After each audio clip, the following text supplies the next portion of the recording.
Muy buenos días, querido René Delgado, bienvenido. Querido Ivonne, qué gusto escucharte. Por Igualmente, aquí René. ya de regreso, Ivonne, me escapé un par de semanas. Excelente.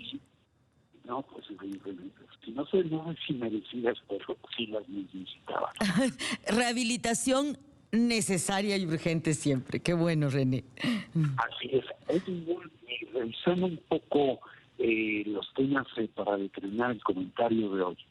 Creo que de lo que tenemos enfrente de más, una de las cosas más destacables es la manifestación del próximo domingo ante el Instituto Nacional Electoral, convocada por organismos políticos, así como por personalidades de la intelectualidad, del periodismo y la academia, donde habrán de reclamar al árbitro electoral no avalar la sobrerepresentación parlamentaria de Morena y sus aliados en la Cámara de Diputados.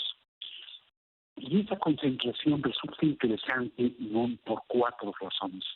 Uno, el litigio encabezado por agrupaciones y personalidades de la sociedad, y no por los partidos opositores, excepciones del movimiento ciudadano, revela la baja calidad de la producción legislativa de las fracciones parlamentarias del conjunto de los partidos.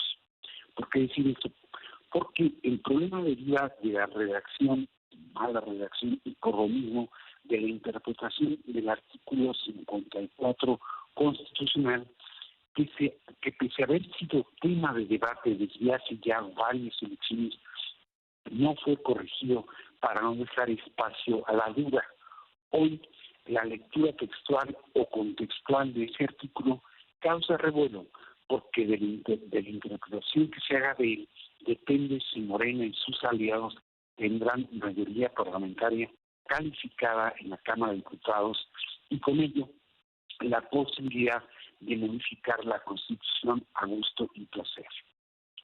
Dos, la lucha emprendida, sobre todo por esos organismos y personalidades, pone en evidencia la crisis por la cual atraviesan los partidos de la oposición. Me refiero particularmente al Revolucionario Institucional y Acción Nacional.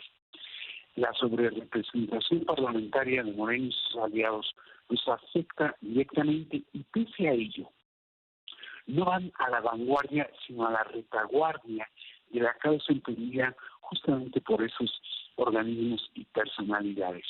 Hay que ver cómo han sido más los especialistas y los intelectuales los que cuestionan la posibilidad de que Morena y sus aliados se sobrerepresenten y los propios partidos interesados en el tema. ¿Y por qué no lo han hecho? Y bueno, porque no salen del pagno de la derrota electoral y siguen metidos en asuntos internos de su exclusivo interés particular. Entonces, si política es fuerza, inteligencia y organización, aun cuando los académicos y activistas tengan la razón, carecen de la fuerza y el respaldo que les deberían de proporcionar Acción Nacional y el Revolucionario Institucional. Y desde esa perspectiva, no es aventurado decir que hoy no hay verdadera oposición partidista y eso debilita a la democracia. Tres, en la cantidad y la calidad de la concentración del domingo, los organismos de la sociedad dejarán ver su fuerza y presencia. De esos factores dependerá en buena medida la decisión del Consejo General del Instituto Electoral a la hora de repartir las curules plurinominales o de representación proporcional. De hacer fuerte y efectiva la presión, los consejeros podrían modificar o no su criterio que en principio se conocerá el 23 de agosto. Cuatro, y última razón, Ivonne, de pasar del litigio político al litigio judicial, los magistrados tendrían que resolver el diferendo a una velocidad inusitada porque, como decía, en principio el instituto resolverá lo conducente el 23 de agosto y solo restarían 7 días para avalar o no la sobrerepresentación de Morena y sus aliados y para que entre en funciones la próxima legislatura.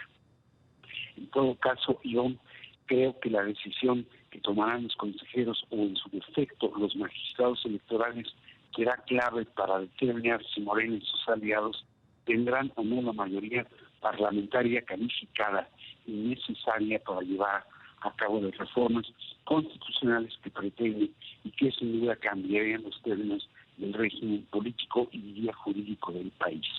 Pero vamos a ver qué ocurre, Ivonne. Así es, René, me parece realmente muy brillante tu disección, tu diagnóstico y tu pronóstico. Creo que has tocado el punto clave que fuimos observando a lo largo de la campaña y que de alguna manera nosotros fraseábamos diciendo que la candidata opositora Xóchitl Gálvez tenía la claridad de que la oposición estaba en los ciudadanos y no en los partidos.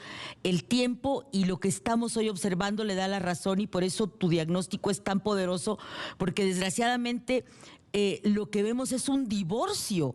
Y un divorcio constatado hoy porque estos ciudadanos que van a ir al INE, organizaciones, también van con un poco como tapándose la nariz, René. No es que quieran defender a esos políticos, a esos partidos, sino que quieren defender su pedazo de ciudadanía y de oposición, ¿no?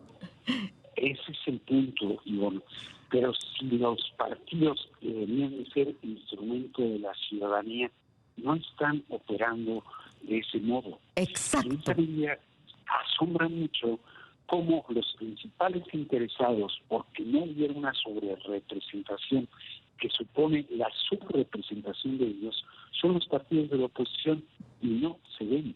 No, porque están nada más en una comodidad de negociación de lo perdido, lo que aparezca, y no han, ni siquiera, como tú bien lo señalas, se han puesto frente al espejo de los resultados del 2 de junio para poder hacer el análisis largamente esperado y pateado como un bote de lata. Así es, así es. Pero bueno, vamos a ver en qué concluye esto. Ojalá quepan la reflexión en los magistrados, pero en los magistrados y en los consejeros, pero pues por lo pronto sí es muy difícil pensar en una democracia si la oposición no existe.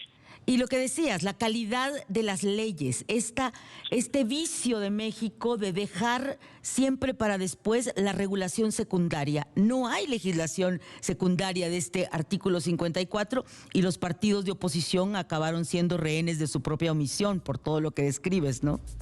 Así, exactamente. Exactamente es eso. Son rehenes de su propia predicción.